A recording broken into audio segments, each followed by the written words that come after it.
I'm here with Caitlin and Alan to talk about Fizz. But first, Alan's going to talk about Ukraine.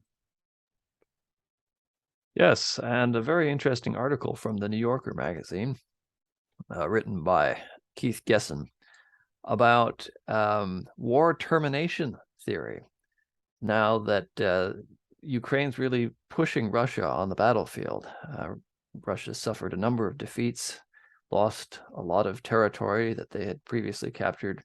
Ukraine is on the offensive in many areas, and there's real talk now about Ukraine being capable, militarily capable, of restoring its borders prior to Russia's invasion of 2014.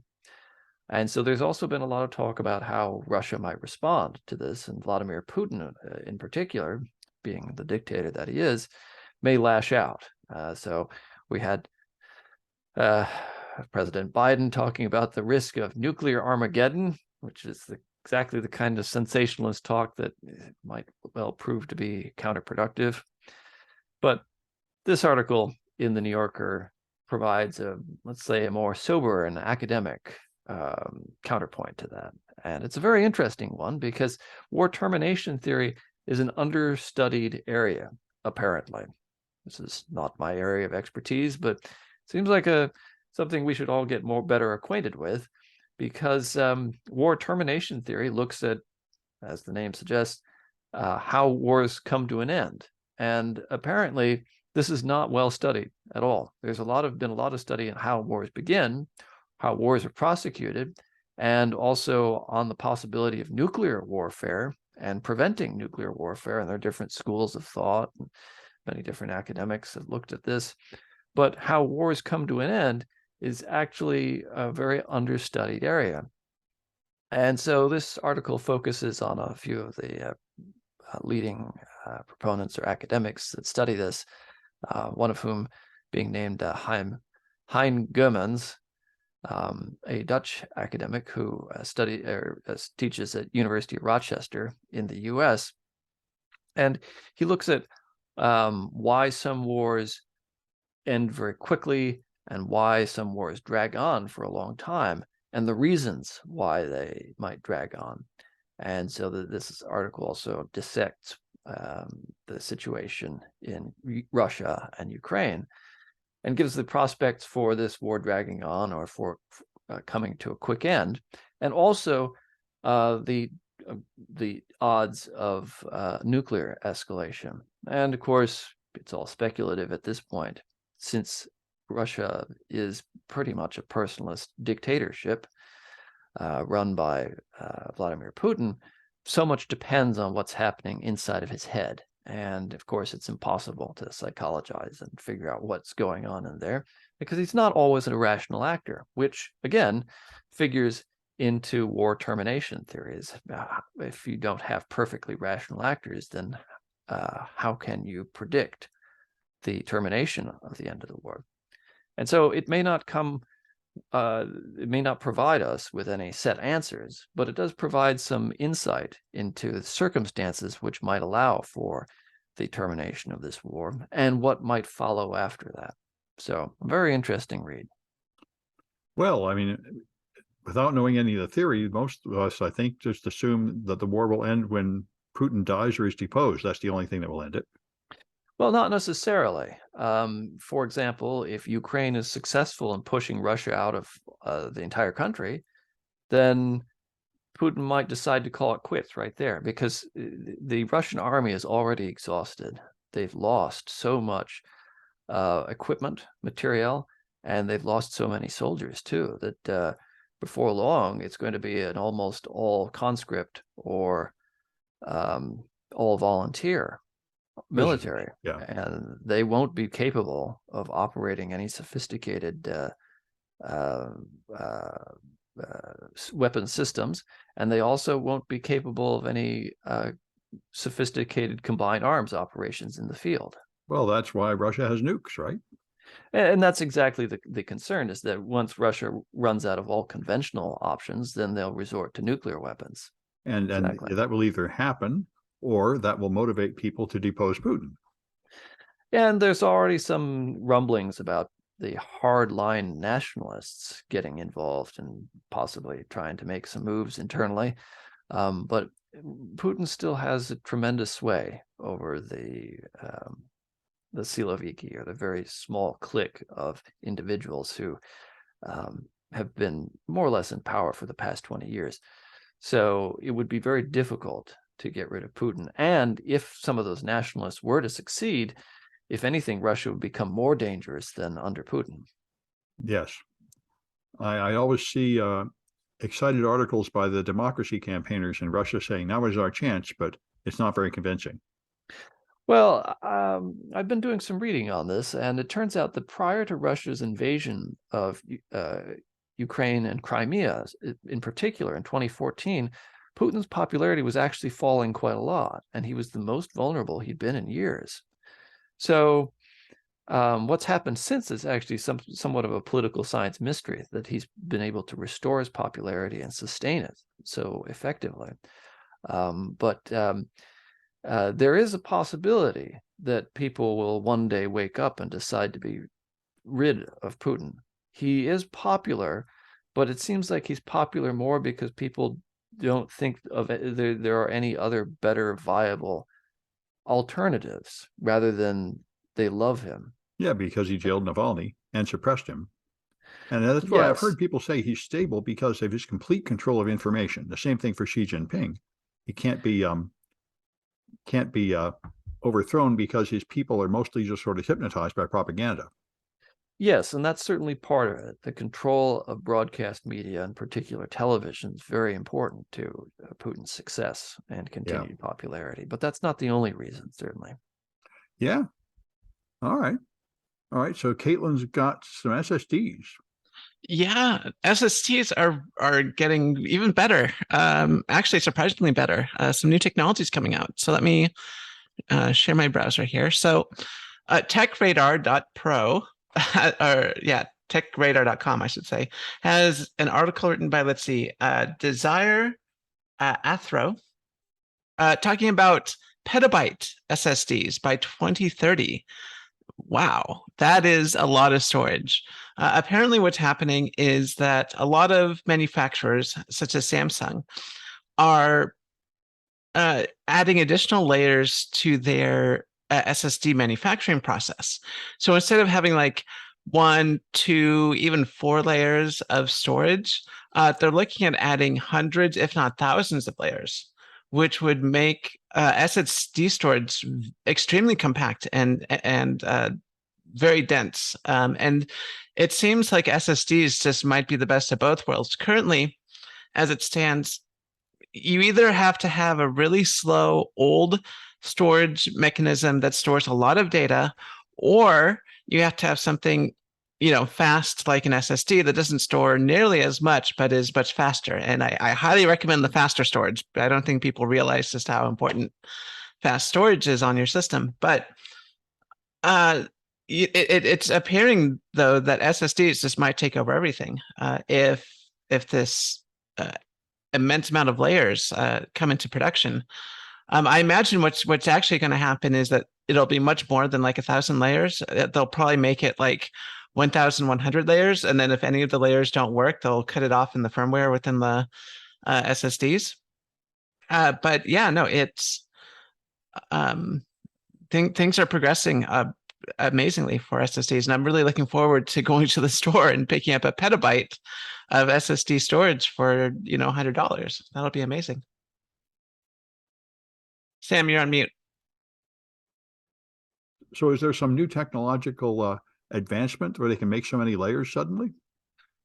As far as I know, it's just a manufacturing advancement rather than a technological advancement. Right. They're already looking at hundreds of layers for there's the article talks about the largest SSD, which is a 100 terabyte model, which uses 64 layers. And how much does that cost?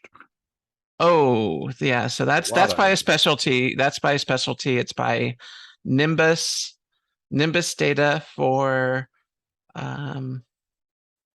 let's see.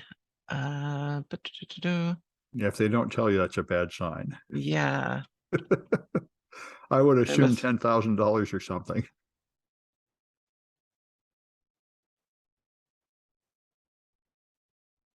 yeah, no, they're not saying how Yeah, which much. means it's not like sold normally. It's a special item.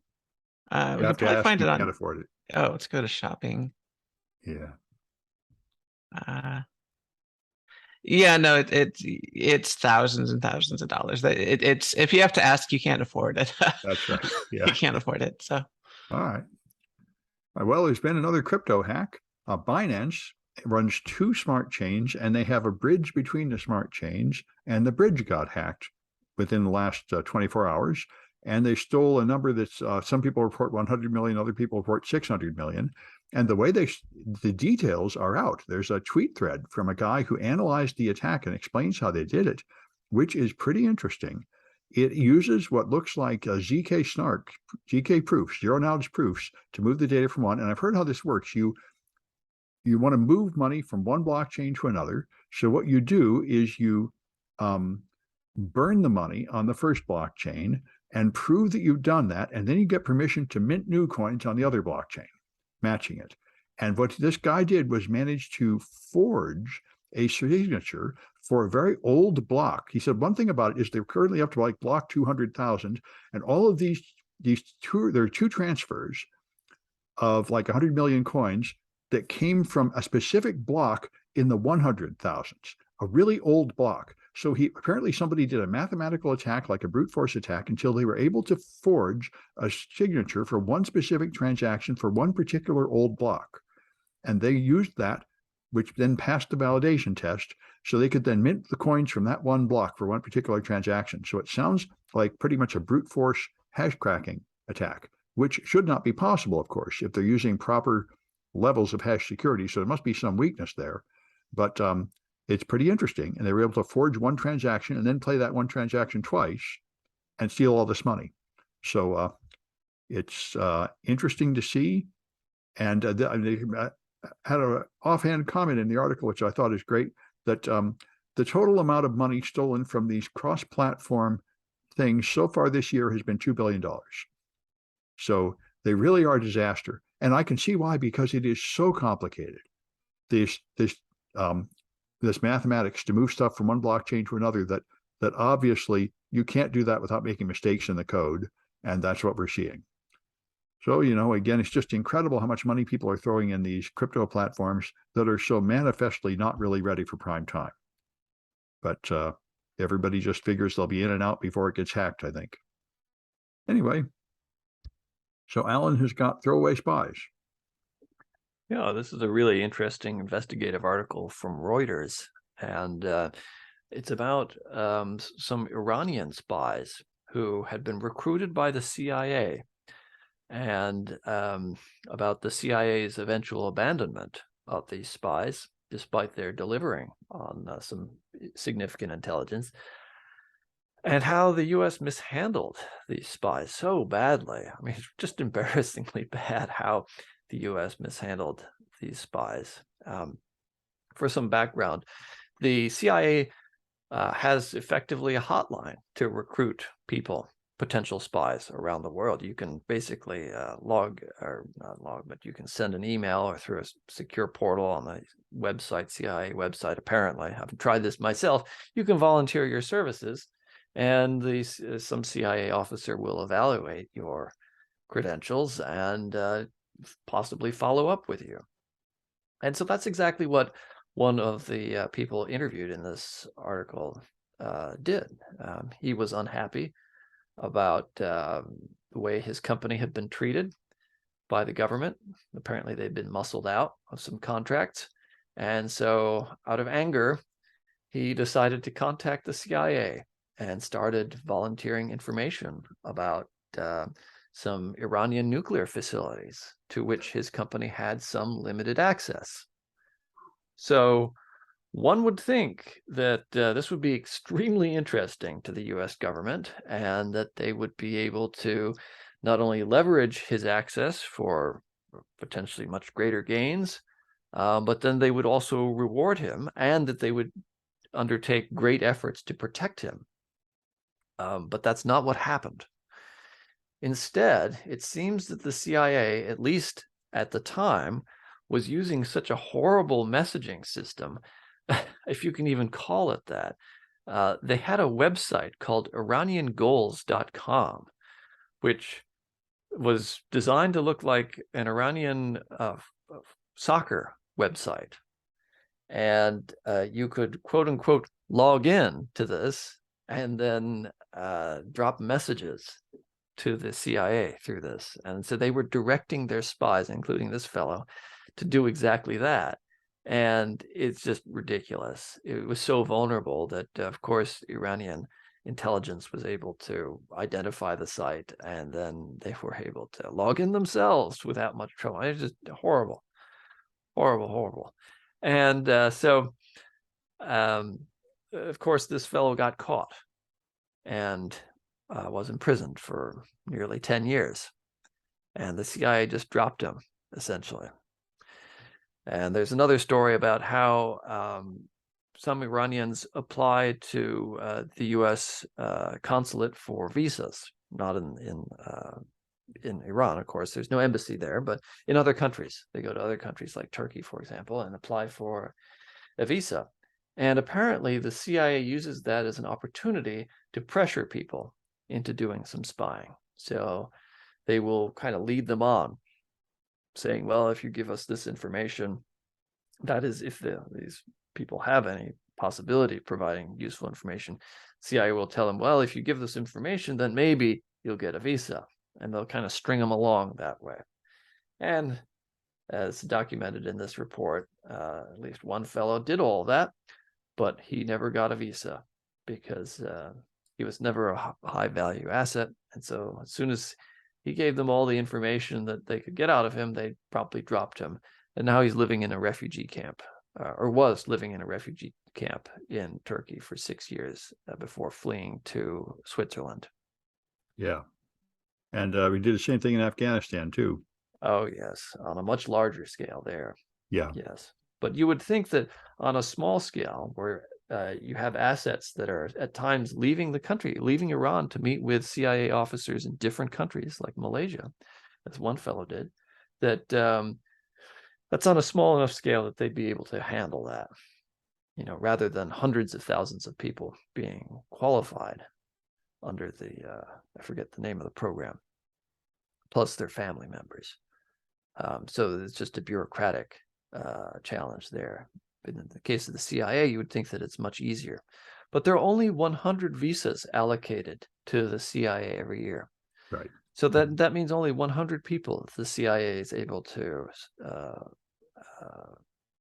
hustle out of their countries and then secret them into the U.S. Yeah, this is part of our big fight about immigration. I mean, they're trying this is on close such a borders. small scale. I don't think immigration even figures into it. Although I don't know, maybe there are such harsh restrictions on the granting of visas nowadays. Maybe that is part of it. But it also seems that the CIA is not terribly interested in granting a lot of visas. That as in these two cases that I talked about in this article, the CIA really didn't bother to do much for these two spies and promptly dumped them when it was no longer convenient to keep them around.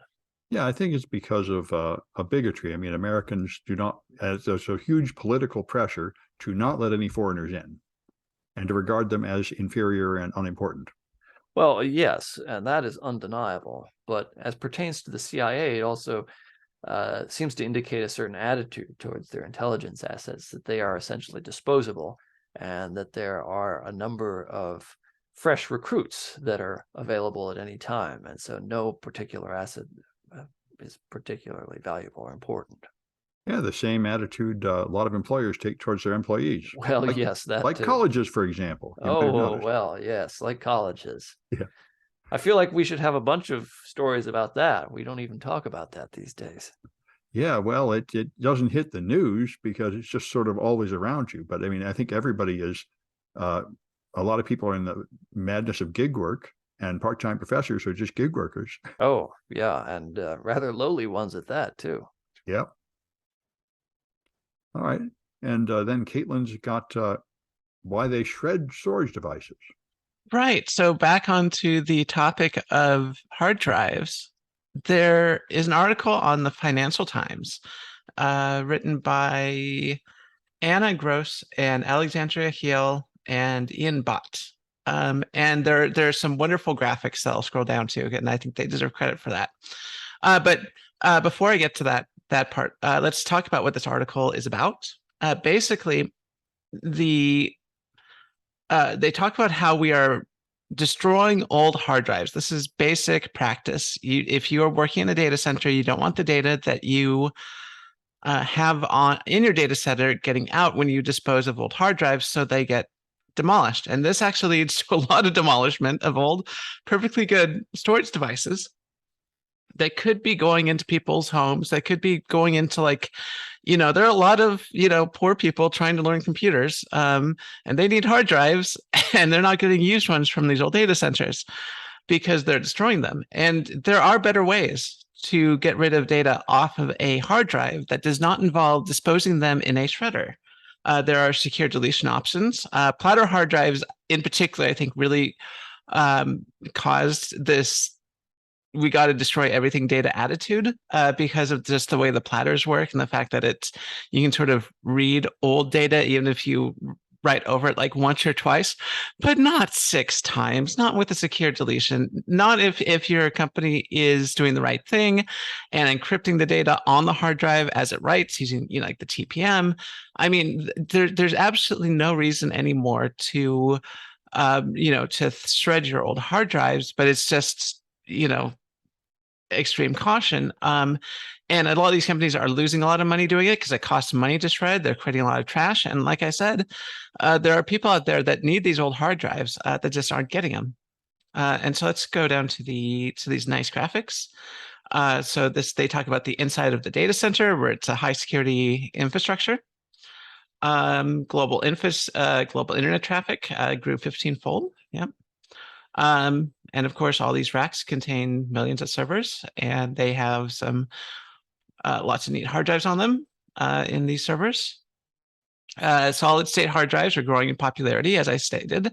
That's much harder to get old data from if you securely delete it than old platter hard drives. And these data centers take up a lot of spaces, and they contain a lot of hard drives. And people are willing to, and so here's another example of what a tray of destroyed hard drives looks like. This is just a whole bunch of junk that's going into the ground. This is what a hard drive destroying device looks like. It's just a big funnel with some grinding gears. There are the grinding gears and the hard drives, and then this is what gets sent to the landfill. So, I mean, it's such a waste of money to be absolutely just destroying all these hard drives with no, and there's no reason to believe that a secure deletion won't protect your data. It will. It's just an old, outdated practice that keeps lower income people from having access to cheap, unused, or formerly used computing equipment. I mean, I know I go on eBay sometimes, and if I need like a server equipment or something, there's some district in some water district in Colorado getting rid of their old firewall that I need to play with. Instead of spending $10,000 on it, I pick it up for $100 on eBay. I mean, this is the way the world should work. Well, as long as there was a good way to be sure it was deleted, I think that this all comes from an abundance of caution because they keep developing new techniques. And also from the fact that the value of these things falls precipitously. So the resale value, for example, of the old hard drive is pretty small. Right. So the resale value of any individual hard drive is very small. But as we saw from those pictures, these data centers are extremely large, and they have to get rid of hundreds and thousands of these. So even if they're selling them at like $5 a pop, $10 a pop, if they're selling 10,000 of them, that's $100,000 that they could be recouping in costs, as opposed to paying $2,000 to have them all shredded. Yeah. Well, I'm sure it's just driven by financial considerations. Well, it's driven by an overabundance of caution. I think it's not necessarily that we know that secure deletions work. The idea is that, well, what if we find out in 10 years that there's a way to get past these secure deletions? Well, we better just delete it anyway. And I think, sometimes you have to balance out security with, other considerations in your business. You have to, and like in security, one of the big issues you have to leverage or think about is availability. Certainly, I could make it almost impossible. I can make data so secure by having it on a separate network or even not on a network. And you have to have 2 keys to get into this room, go in and have everything monitored and stuff. But then the data becomes so inaccessible that it's pointless. So you always have to have that balancing act of, how secure do we want it versus how available do we want it? And likewise, I think we also need to have that same attitude when we're getting rid of data. Like, how secure do we want to make sure that our deletion is versus how much do we want to actually not just be an irresponsible company and produce a lot of trash and not, resell our old equipment. So. Yeah, well, yep. Well, that's the tragedy of the commons. Like most forms of pollution, it's usually cheaper to just create the pollution because you don't have to pay much for that. But like I said, you get paid more to sell your old hard drives. It's costing them money to delete it, to destroy it. It gives them money to sell it. Well, sure, but it's also, I'm sure they have a contract with all the people putting data in that data center that they're going to make completely sure they don't lose that data, and that risk would be more important to them than the cost of destroying the hard drives. Right. Yeah. All right. Anyway, so this one I was pretty amazed at. This has been around since there was The Man Who Sold the Moon, an old science fiction story by Heinlein, saying you could buy the moon or you could put ads up in space. And so this company has the Skolkovo Institute of Science and Technology in Russia has calculated how much money you could make by sending up a group of satellites to project ads in the sky. And they found out that it would totally be economical. You could make $100 million in a campaign of several months of putting ads in the sky, projecting them with pixels so everybody would see them. And it would only cost 10 or 20 million or something to send up the satellites. So they say, logically, this is going to happen.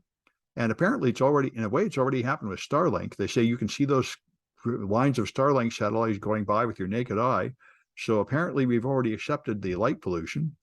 And you could make another one just deliberately to be bright and always in sunlight and reflecting sunlight back so you can trace out pictures at pixels. So it sounds like a nightmarish dystopian idea, but I don't think anybody could prevent it. And economically, it makes sense. So it's not that different than that hard drive thing you were talking about. It's a god-awful thing, which probably will make somebody some money. So that'll be interesting. You look up in the sky and see an ad for Coca-Cola or something.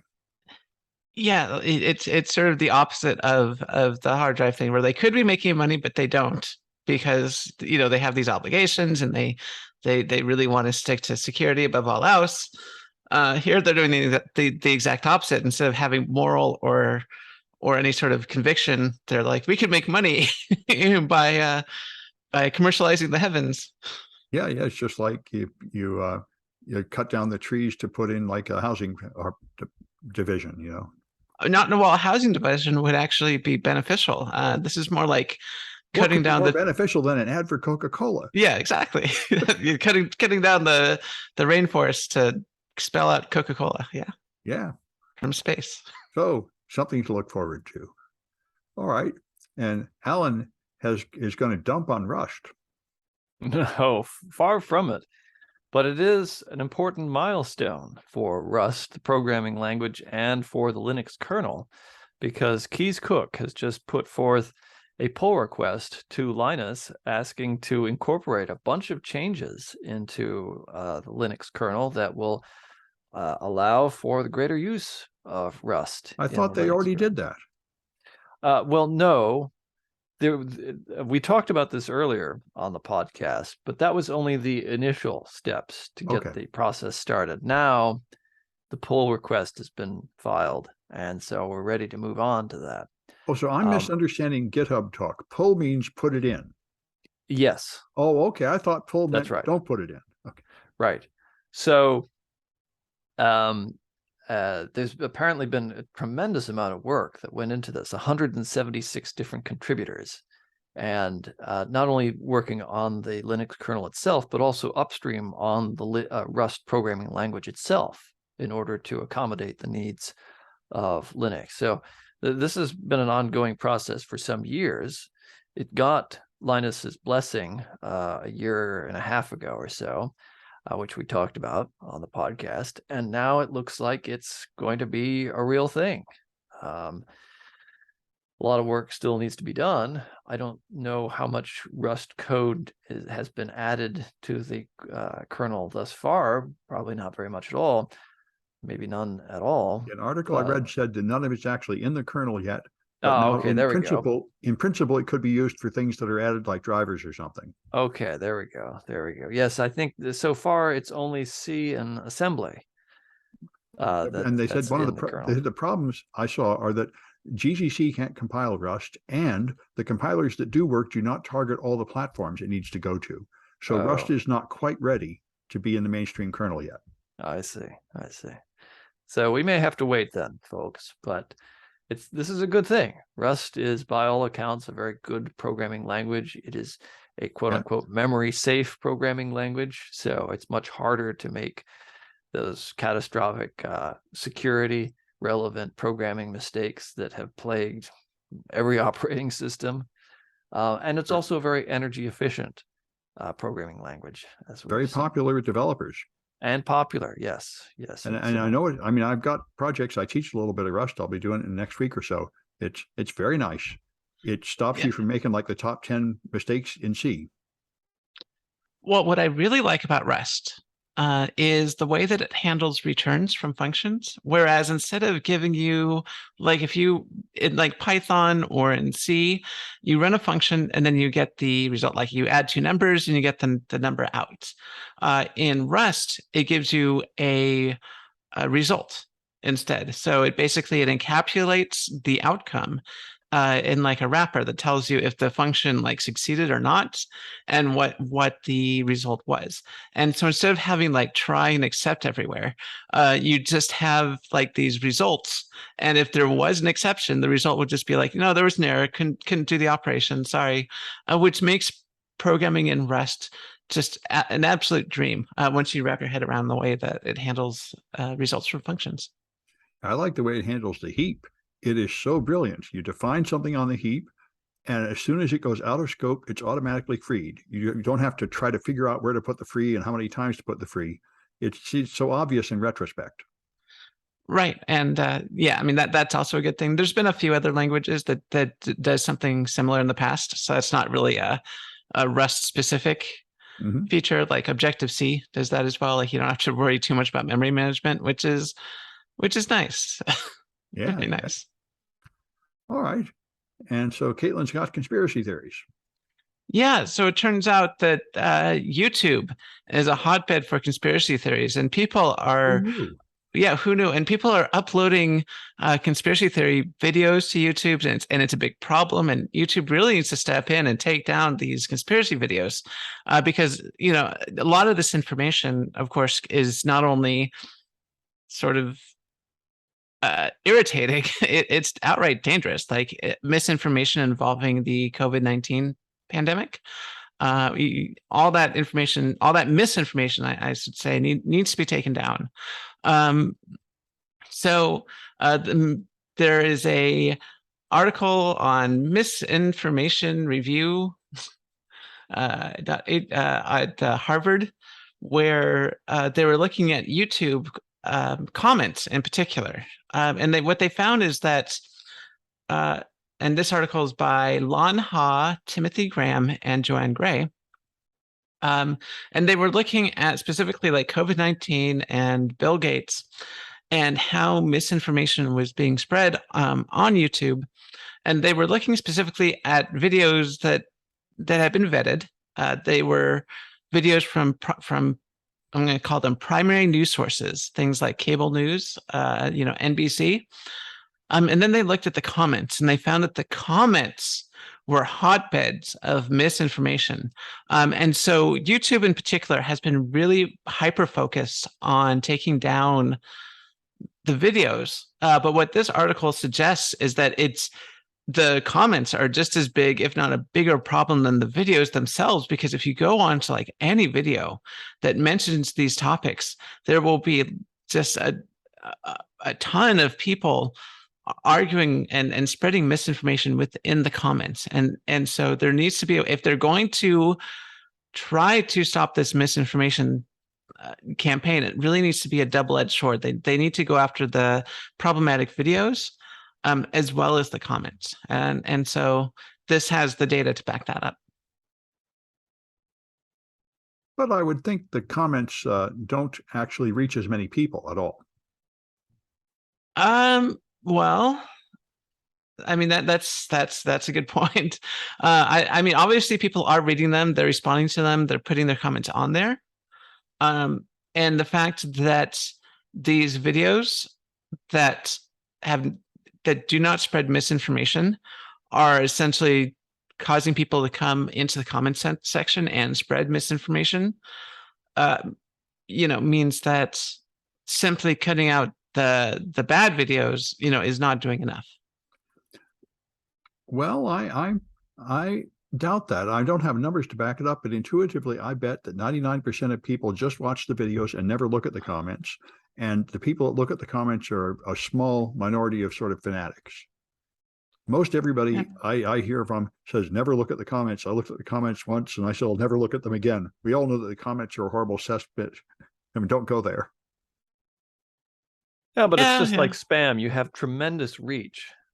Yeah. And so all you need is a tiny, tiny fraction of a percentage, single percentage point to get enough views that it might actually be worth your effort. Right. And even if you just glance at the comments, like if you're watching a video on some conspiracy topic like the moon landing, like let's say it's the anniversary of the moon landing, you're watching a video from NBC on the people that went to the moon, or maybe even better, Apollo 11.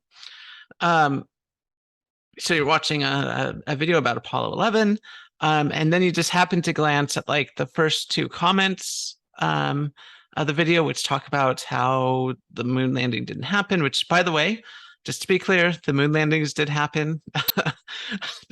I don't know why some people believe this conspiracy theory, but if you see those two, it sort of still gets that misinformation out there, even if the video itself is, relatively benign, and if the user themselves did not go through a ton of comments. I mean, it's a problem. Well, I'm not so convinced. Probably biased by the fact that YouTube is trying to take my stuff down, like this podcast. So you think it's all the video's fault, not the comments? Well, I think the videos are what matters. I think the comments are very minor in their effect. And I think that YouTube is already probably getting too crazy and vigorous at taking stuff down. Well, the thing is, okay, if YouTube is trying to get rid of conspiracy theorists, and conspiracy theories from their website, why do they have these comment sections filled with tons of conspiracy theories? Yeah, because I don't think they care about the comments. Exactly, but this article says they probably should. Yeah, well, okay. They might be right, but I'm not convinced. All right. Anyway, I got a couple more. There's a new thing called Fizz, apparently, which sounds just like the new Facebook. You can only get it if you go to certain colleges like Stanford, but they say 95% of Stanford undergraduates got it. It started in 2020 in the pandemic, and they said it was to create a socialization during the pandemic when everybody felt so alone. And it does seem to have an interesting mix of it's anonymous, like 4chan. Nobody can tell who you are unless you choose to tell them. And people post notes, and it's moderated by people at each college. Students at each college serve to moderate the comments from that college. So the idea is they will understand what the slang means and what's really offensive. So anyway, limited only to certain colleges and heavily moderated. And people seem to like it a lot right now. And this is exactly how Facebook started. So some people got very excited and are throwing a lot of money into it and expect it to grow really fast. It does sound very much like the next Facebook coming up. And the last thing I saw was very impressive. There's a method to cause photons to interact with each other with nanodots. And this is just what's missing to make photonic quantum computation, which is what we need. This is another big step forward in quantum computing. Now you can make interacting. Okay, so basically you have a transistor that works on photons. And that means you could jump to all light for your computations. And that's what we need, much less power required. You could move a lot more components in a smaller space and everything. This is how you advance to the next level in sort of Moore's law. So it's not for sale yet. It's an early prototype, just proving it in principle. But we're rushing forward on this stuff. Photonic computing and quantum computing are definitely coming. Anyway, I think that's it for this one. And we'll be back, I think, on Wednesday. Actually, let me just check my schedule. I think I've got something else happening on Tuesday. Yeah. So are you saying that quantum computing and photonic computing will become mainstream just like fusion power? Yes, exactly. There we go. Yes. Any day now, any day. Well, no, in 10 or 20 years. Well, that's what they said 10 or 20 years ago. Well, that's right. They didn't say it about quantum computing and photonic computing back then, though. But Yeah, they they did. totally say, well, I remember in the 60s, they said that any day now we're going to have robot soldiers with 2 cameras on them that can see just like people off there fighting our battles for us and driving our cars for us. We were supposed to have that in the 60s. So, yes, sometimes these things take a little longer than expected. Right. Any day now, we'll have our quantum computers and fusion reactors in our homes. Yeah, just like George Jetson. Yep. All right. Well, anyway, it will be Wednesday when we're back. So farewell.